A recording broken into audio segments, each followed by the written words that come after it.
Okay, so hi YouTubers, and I just went to see Transformers 1 spoilers for movie YouTube video. As you may already know, that is the greatest title, the greatest and iconic title that I ever could have done. Now, as for Transformers 1, it was honestly a good movie, so let me just make this much more quicker. The plot, it actually starts off with Orion Pax, later known as Optimus Prime, going into the archives and then of course finding out about the Matrix of Leadership and how all the old primes had kept it away from like Sentinel Prime, who's basically like this untrustworthy guy who then later betrays like Sentinel Prime is this bad guy, like secret bad guy who betrays the old primes, the primes in which their leader had sacrificed himself to make Avalon, which is a planet that was founded from him. So yeah, that's kind of the idea. Then Orion Pax gets chased all the way around, and then after all of that, we meet D16, who gets a sticker from Orion Pax, and then of course they're minors, so they don't really matter. Then Orion Pax and D16 do something unthinkable. They go into the 5,000 race, in which they later get in trouble for and are in the hospital, only for one of the primes, or one of the primes who actually has a cog inside of their making him transform into something. It makes him, want to throw D16 and Orion Pax down to level 50.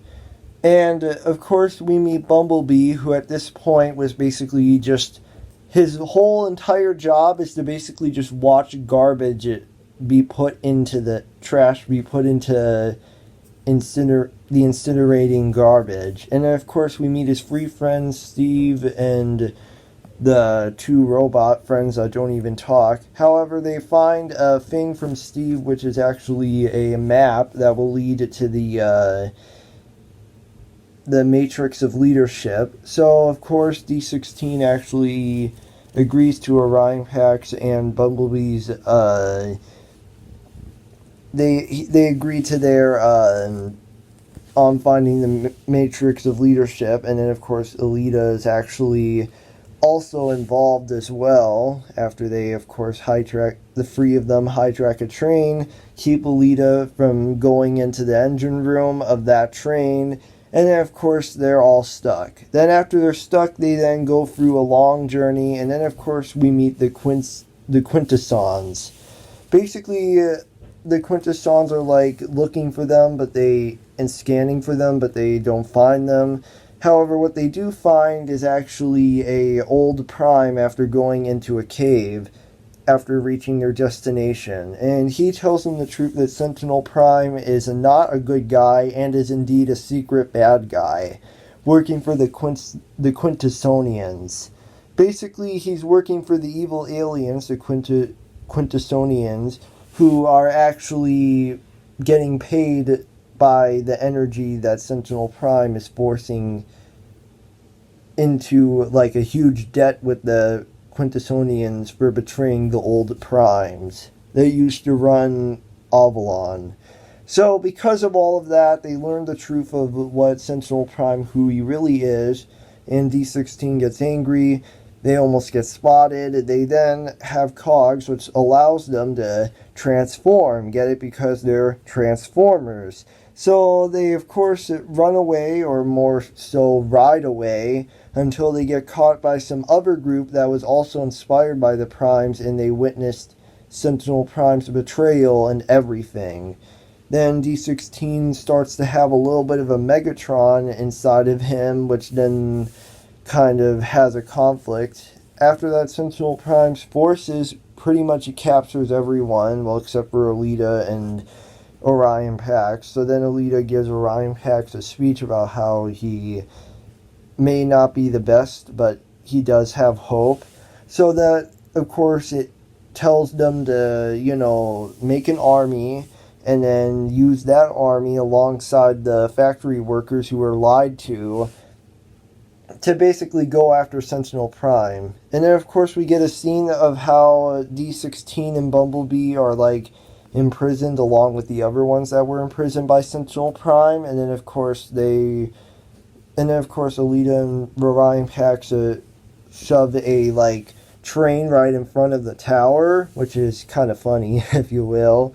And then, of course, here we get to see, like, the start of, and then they, of course, like, not only here we get to see the start of D16 becoming Megatron, but we also get to see that, you know, Sentinel Prime gets exposed on, like, all of Avalon, saying that he was, like, a traitor who betrayed the old Primes, and pretty much forced all of the workers to, you know, force all the factory workers who were, like, mining and all, who had trusted them, but only for all of Avalon to find out that he was forcing them just so that he could pay his debt with the evil aliens that they're against, the Quintessonians.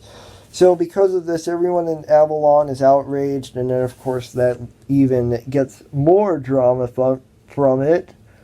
And then, of course, here we get to see, like, the death of Sentinel Prime and then the birth of Megatron. And then, of course, Optimus Prime goes way beyond below level 50. And then, of course, we see all the other old Primes saying that Orion Pax will now become Optimus Prime. And then it says, I am Megatron. And then, I am Optimus Prime. So then, of course, Orion Pax, now Optimus Prime, with the Matrix of Leadership, pretty much goes against his brother in arms, and kind of pretty much goes against his former brother D16, who now became Megatron.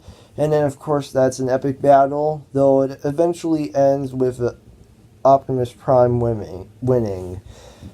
And then after all of that, we get Megatron loses. He and his forces leave Avalon and are banished from it.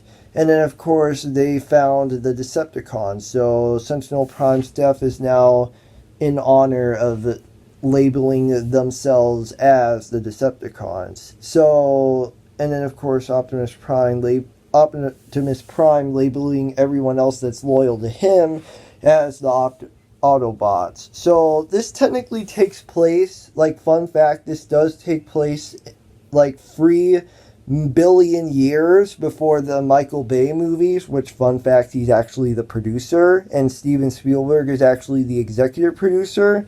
So I always found that strange. But either way, we get a flashback of Orion Pax and D16, obviously mentioning how of D16's favorite, you know, Prime hero.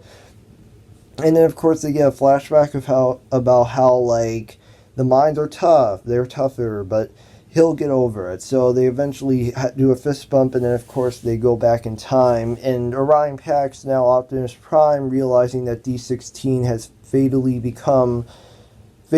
known as Megatron, pretty much is saddened by it, but is happy knowing that he did the right thing, even if it meant losing it, even if it meant his brother D16 was going to become Megatron. So then after that, Alita, Bumblebee, and of course Optimus Prime are now in control of Avalon. All the energy goes back to Avalon, and then, of course, they run right straight through the camera, like something you'd see from an old movie. And then, of course, the end credits roll. And then, of course, we see a post-credits scene where Bumblebee is talking to Steve and his 2 other robotic friends that don't speak, before ultimately taking off the 2 heads with his knife hands.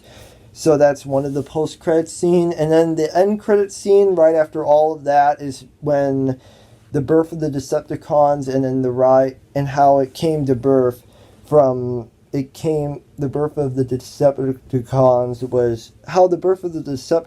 was from Sentinel Prime, the Betrayer's death. And then, of course, it ends out with the Decepticons logo as the end credits scene is ended. So, yeah, Transformers 1 was a really good movie. 10 out of 10.